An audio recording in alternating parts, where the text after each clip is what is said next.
Fala pessoal, tudo bem? Professor Maurício aqui, vamos gravar mais um vídeo para vocês, para que estão, né, para vocês que estão estudando aí para o ENAD, tá? Peguei aqui uma questão do ENAD 2019, a prova é de engenharia mecânica, tá? Vamos ver a questão aqui, ó. Então, ó, mais uma vez aparece uma daquelas questões que a gente chama de questão aqui discursiva, aquela que você tem que responder na mão, tá certo? Algumas vezes eles te dão um formulário, outras vezes não, tá? A maioria não.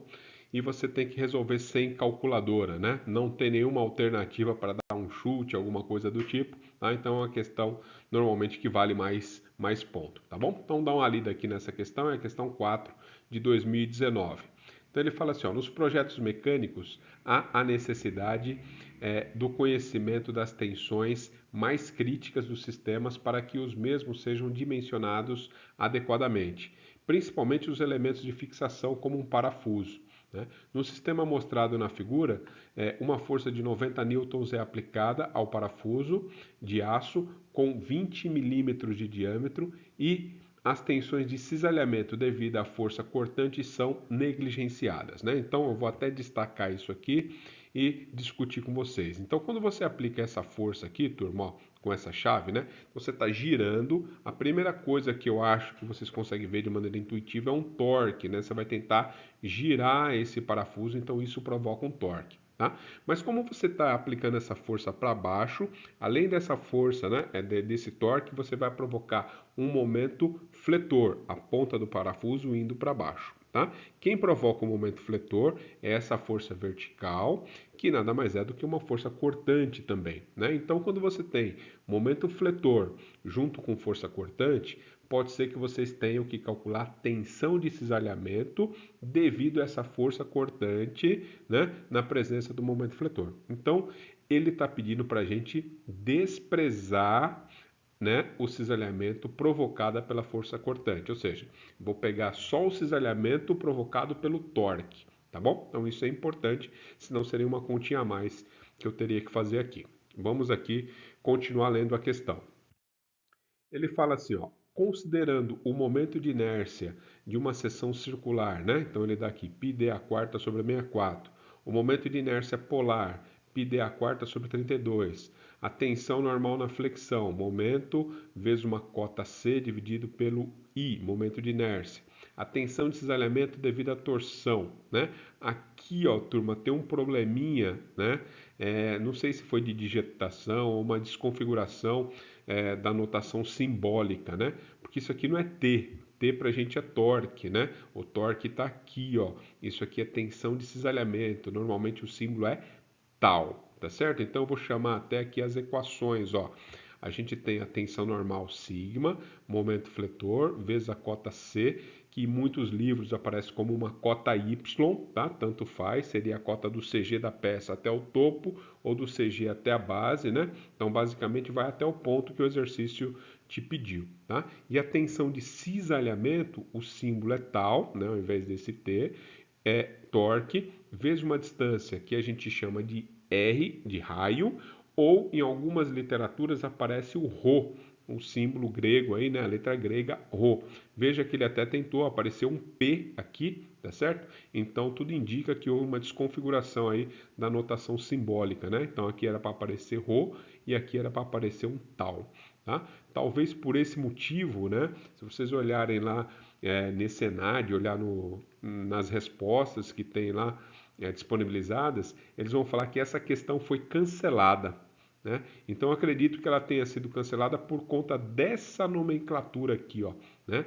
Então deu algum pau lá, o pessoal ficou na dúvida, entraram com algum recurso, cancelaram a questão, tá bom? Mas é uma questão bem elaborada, né? Passível de cair de novo, então eu vou resolver aqui passo a passo com vocês, tá? Então é só essa grafia que está errada aqui, ó. Tensão de cisalhamento é o tal, tá?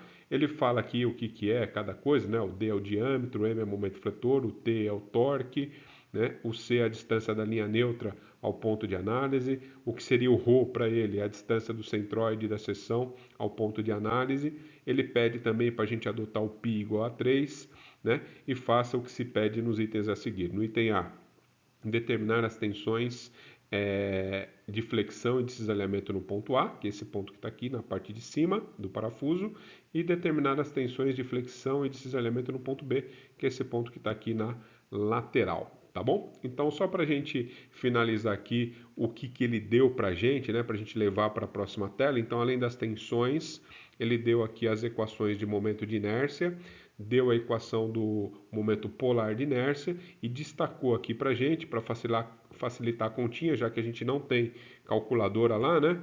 Ele falou que o π vale 3 para arredondar aqui as contas, tá bom? Então, vou para a próxima tela, destacar a figura e ver o que a gente pode calcular.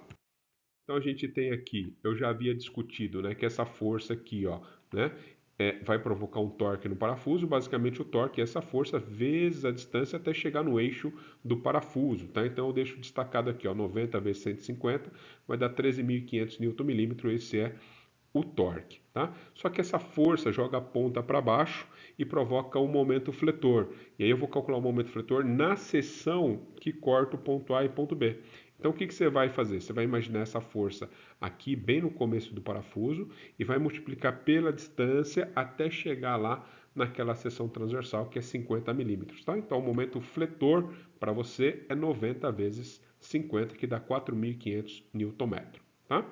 Vou aproveitar lá as equações que ele me passou. Ele passou a equação de momento de inércia, πd a quarta sobre 64. Como ele deu ali, né, uma simplificação com π, o que eu vou fazer? Eu só vou calcular o 20 a quarta, dividir por 64, dá 2.500 e deixo multiplicado, deixo em função do π, para a gente simplificar no final, tá bom? Então esse é o momento de inércia e o momento polar de inércia, πd a quarta sobre 32, tá bom? Então isso aqui vai dar 5.000 vezes π, a unidade é milímetro a quarta. Eu vou calcular de uma maneira genérica a tensão normal e a tensão de cisalhamento na seção e depois eu discuto o que vai para cada ponto, tá bom? Então, de uma maneira geral, eu tenho isso, ó.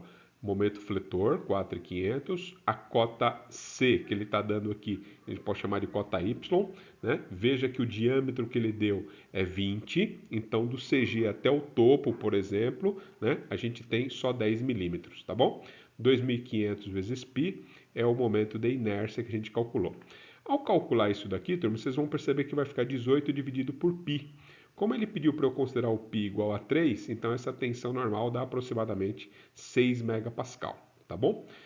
De maneira semelhante, eu vou calcular o valor aqui geral para a seção, ou seja, o cisalhamento, né? O cisalhamento é o torque vezes o raio sobre o J, o torque é 13.500, o raio é 10, né? O diâmetro é 20, e o momento polar deu 5.000 dividido por π.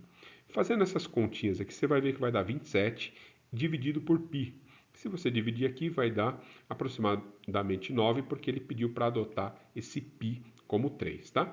Isso aqui ainda não é a resposta final. A gente tem que discutir o que chega para o ponto A e o que chega para o ponto B. E aí eu vou organizar esses resultados na próxima tela. Olha só. Então aqui eu trouxe os resultados, tensão igual a 6, tensão igual a 9. Eu vou puxar aqui essa tabela para a gente preencher, tá?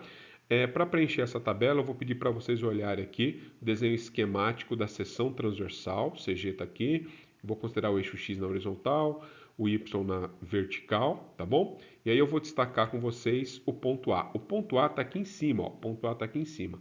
Então, quando eu venho com essa força vertical para baixo, ela vem aqui na direção do eixo Y, jogando a ponta para baixo, o que acontece? A parte de cima traciona e a parte de baixo comprime.